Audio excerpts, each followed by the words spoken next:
Now it's my opportunity to present the next speaker. Her name is Mrs. Ketanji Brown Jackson. She is a Vice Chair and Commissioner on the United States Sentencing Commission, an independent agency of the federal judiciary that is tasked with the responsibility of establishing criminal sentencing policy for the federal courts. President Obama nominated Ms. Jackson to this position in 2009, and the Senate confirmed her on February 11, 2010. Please join me in welcoming Ms. Jackson.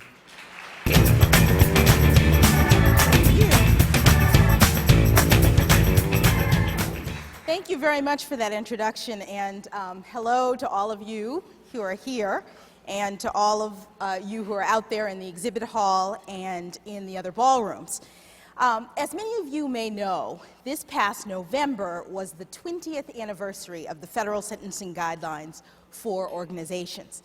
Now, I ordinarily don't dwell on time frames, but I recently and quite reluctantly acknowledged a 20-year anniversary of my own, a college reunion. And I can say with certainty that 2 decades is a long time.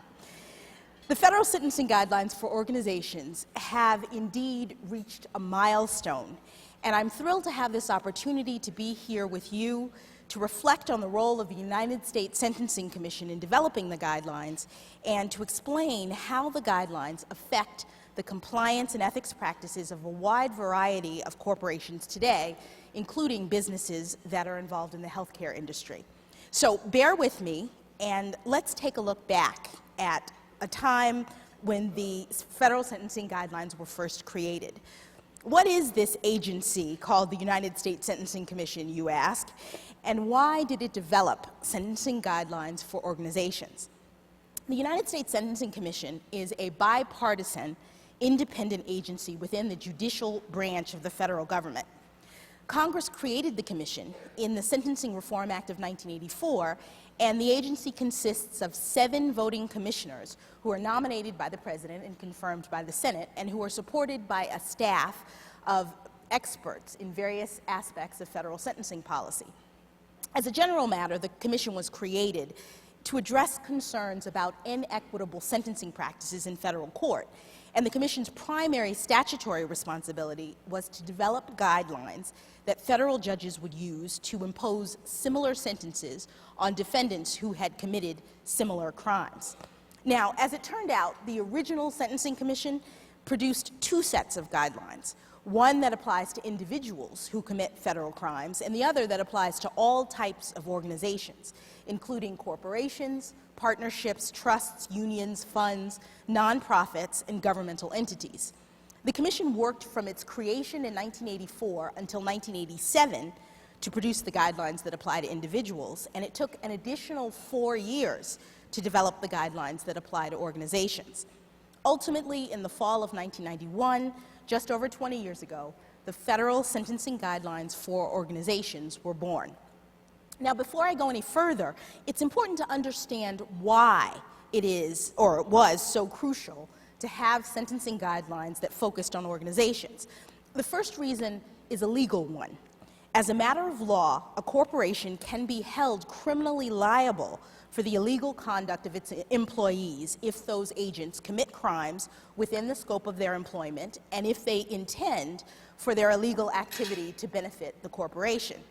The organization doesn't even have to know about the criminal activity, much less bless it. Indeed, the company can be held criminally liable even if the employee acted without authorization or in defiance of the company's express policies and procedures. Of course, organizations can have different levels of knowledge and complicity, and one significant benefit of sentencing guidelines is that they help federal judges to distinguish between different levels of culpability among responsible organizations. The second reason why the organizational guidelines were an important endeavor is rooted in fact. And the fact is that lawlessness and unethical behavior within corporations was a serious problem before the 1990s era of sentencing reform. In many industries, including healthcare, fraud, misrepresentation, kickbacks, conspiracies, the presentation of false claims, and other criminal behavior was not uncommon, and the federal enforcement and penalty scheme was simply insufficient to address it. Fines were relatively low and were not imposed consistently on all organizations that deserved them. Indeed, so many companies got such minor sanctions that it often made more sense for a company just to pay the criminal penalty than to make the investments necessary to prevent their employees from engaging in criminal behavior in the first place. In addition, there was really no incentive for corporations to cooperate with government investigators who came and suspected wrongdoing. So when government agents came around asking questions, a rational corporation was often much better off by just circling the wagons and refusing to play ball. The organizational guidelines focused much needed attention on the dual difficulty of serious crimes that were being committed for the benefit of organizations and companies that weren't at all helpful in dealing with it. Okay, so the Commission created the guidelines to respond to these problems. Let's drill down and look at the basic principles underlying the operation of those guidelines, and also how the guidelines led to the development of the field of corporate compliance and ethics. Generally speaking, when the Commission created the federal sentencing guidelines for organizations, it had more than one goal. It wanted to establish rules that punish organizational defendants more severely and uniformly, and it also wanted to create a system that encouraged good business practices and that prevented and deterred corporate criminal activity. Now, I can tell you that as a policy matter, achieving a balance between prevention and punishment in any regulatory system is no easy feat. The Commission's answer was to develop guidelines that serve as both a front-end and a back-end mechanism for dealing with corporate crime. On the front end, the guidelines encourage companies to police themselves. That is, to establish their own internal systems for preventing and detecting criminal or unethical activity within the organization. On the back end, the guidelines provide serious financial penalties if an organization is convicted of criminal conduct, but they also provide mitigating credits, leniency, if you will, for convicted organizations that have in place the kinds of front-end systems that the guidelines encourage.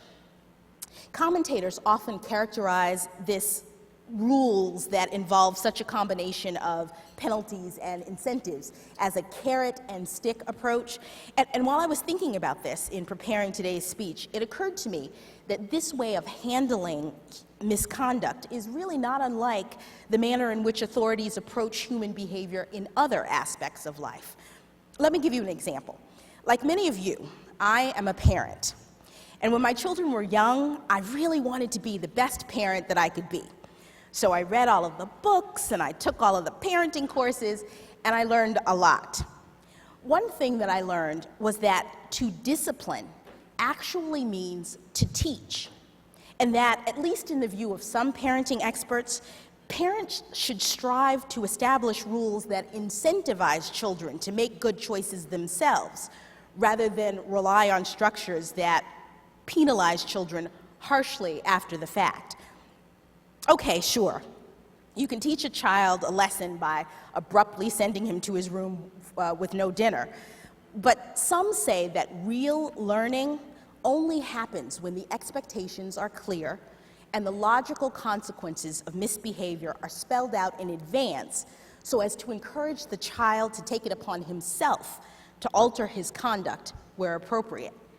A quote by German physicist and author Johann Wolfgang von Goethe puts it this way: "Correction does much, but encouragement does more."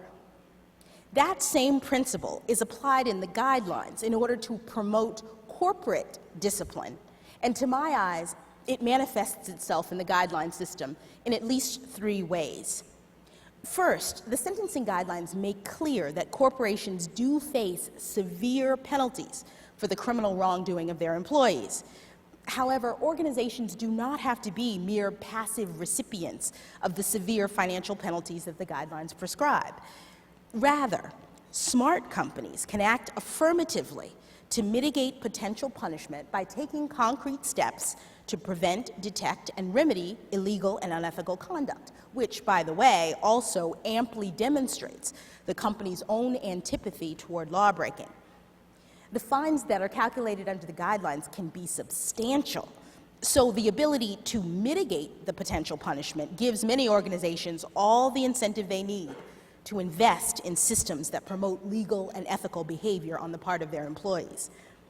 The second way in which the federal sentencing guidelines encourage good corporate behavior is that they spell out expectations. That is, the criteria that a corporation needs to meet in order to receive mitigation credit. The guidelines make clear that an organization must, first, exercise due diligence to prevent and detect criminal conduct, and second, promote an organizational culture that encourages ethical conduct and a commitment to compliance with the law. Due diligence, as many of you know, is ordinarily accomplished through the establishment of a compliance and ethics program. And the 7 elements of an effective program, which are familiar to you all, are also set out with specificity in the guidelines. At a minimum, as you know, the organization must establish standards and procedures to achieve and maintain compliance with the law, ensure high-level responsibility for implementing the compliance program, avoid delegating responsibility to problem persons, communicate and train all employees and agents effectively, periodically audit the program and continually monitor employee activities, including establishing an internal reporting system such as a hotline, discipline violators appropriately, and respond promptly when criminal or unethical conduct is discovered, including remedying any harm and revising the compliance program to make it more effective in the future. Now, it should be noted that these expected elements of an effective compliance program under the guidelines are categories, not narrow specifications detailing exactly what each compliance program must contain. This is because the organizational guidelines apply to a variety of organizations and industries, each with a different structure and business model, and if the guidelines are going to be achievable, they necessarily have to be flexible. Be that as it may, there is no mistaking the core guideline requirement that an organization put in place an effective program to prevent and detect violations of the law. And I hope that you now understand why your work as compliance and ethics officers is so important to the institutions that you are involved in and to the healthcare industry in general. A good compliance program can not only stave off regulatory difficulties, it can significantly reduce a company's exposure to criminal and civil liability and prevent the serious harms to innocent victims that can result from unchecked and widespread corporate misconduct. Indeed, the downside of not carefully crafting and implementing an effective compliance and ethics program is enormous. Just ask the 10 pharmaceutical or medical device companies that were convicted of serious food and drug violations in 2011, 3 of which had fines of over $150 million each. Or the additional 9 healthcare corporations that were convicted of fraud offenses last year, including serious crimes such as the submission of false Medicare claims and the payment of kickbacks. I am certain that last year's organizational defendants in the healthcare industry would undoubtedly tell you that it is much better to have in place effective systems of compliance and ethics than to eschew those mechanisms in the hopes that no employee will ever engage in conduct that gives rise to criminal or civil sanctions.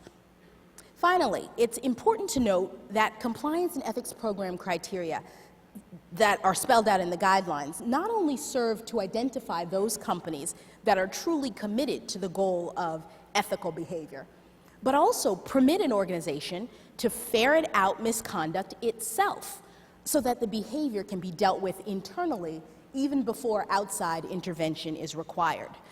This is the third way in which the organizational guidelines promote good corporate governance. And to extend my parenting analogy a bit, this is the true triumph of the federal sentencing guidelines for organizations. As a young mom, I remember being told that encouraging self-policing as an aspect of discipline was difficult to accomplish, but well worth the effort.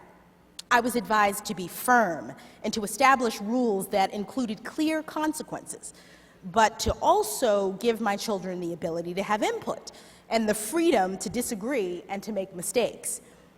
Doing so, I was told, would ultimately benefit us all because it would hasten the tricky transition from my always having to serve as an external source of control over my children's behavior to my children themselves becoming internally motivated to act appropriately. Looking back over these past 20 years, it is clear that the tricky transition from a world in which corporate criminality was mainly the concern of government authorities to a world in which companies themselves engage in internal, self-initiated campaigns to root out unlawful and unethical behavior is well underway. Today, in accordance with the federal sentencing guidelines, companies routinely set high ethical standards, review their own practices and procedures, and make the investments that are necessary to promote the lawful behavior of their employees. They cooperate with government authorities when they're required to do so, and perhaps most important to many of you, they hire compliance professionals, such as yourselves, who take seriously the important work of assessing risk, training employees, and avoiding problems. In other words, the guidelines have ushered in an unprecedented era of compliance and ethics in the healthcare industry and elsewhere, and they are universally viewed as a model that companies use to develop effective systems of internal control that ultimately reduce crime. And that's the real payoff. We all benefit because when a company assumes responsibility for monitoring and addressing the behavior of its employees, the federal government doesn't need to do so. Corporate crime is reduced and scarce societal resources are saved. In closing, I would like to reiterate what I said at the beginning. 20 years is a long time, and I'm happy to report that as far as the organizational guidelines are concerned, we do have a lot to show for it. Compliance and ethics are now a core part of most organizational cultures. In addition, the specific compliance program standards laid out in the federal sentencing guidelines are being used as a template for legislative efforts in a number of areas, including federal health care. The Patient Protection and Affordable Care Act, for example, which I'm sure is familiar to you all, contains a provision that requires certain healthcare providers to develop compliance programs as a condition of Medicare enrollment. This means that rather than being entirely voluntary, compliance programs for certain providers in your industry will now be mandatory. In addition, the required components of an effective compliance program under the PPACA include having standards and procedures that are effectively communicated to all employees and agents, which should sound familiar because that legislative mandate, along with the others in the Act, mirror the compliance program elements that the federal sentencing guidelines contain. Let me conclude by saying a word about what you can expect going forward. The Commission is acutely aware that Congress, government agencies, industry professionals, and all sorts of people engaged in collective activity rely on the federal sentencing guidelines for organizations and the principles that they embody. As a result, I can assure you that any potential amendments to the organizational guidelines will be approached with great caution and care.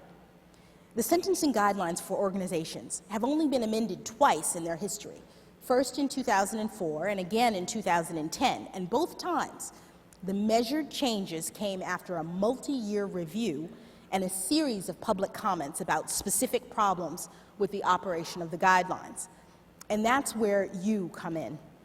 Public comment on the operation of the guidelines is crucial to the work that the Commission does. Our statutory mandate was not only to create federal guidelines, but also to maintain them.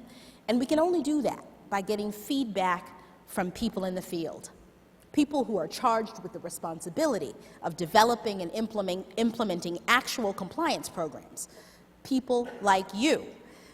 Please know that the Commission does listen to your comments about the guidelines, and we welcome them. Now that you have a good sense of the history of the sentencing guidelines and the role that they've played in the development of compliance and ethics, please look out for future guideline amendments in this area. And regardless, please let us know how it's going. In the meantime, I wish you all the best in your work, and I hope that you have a wonderful week at the remainder of this conference. Thank you.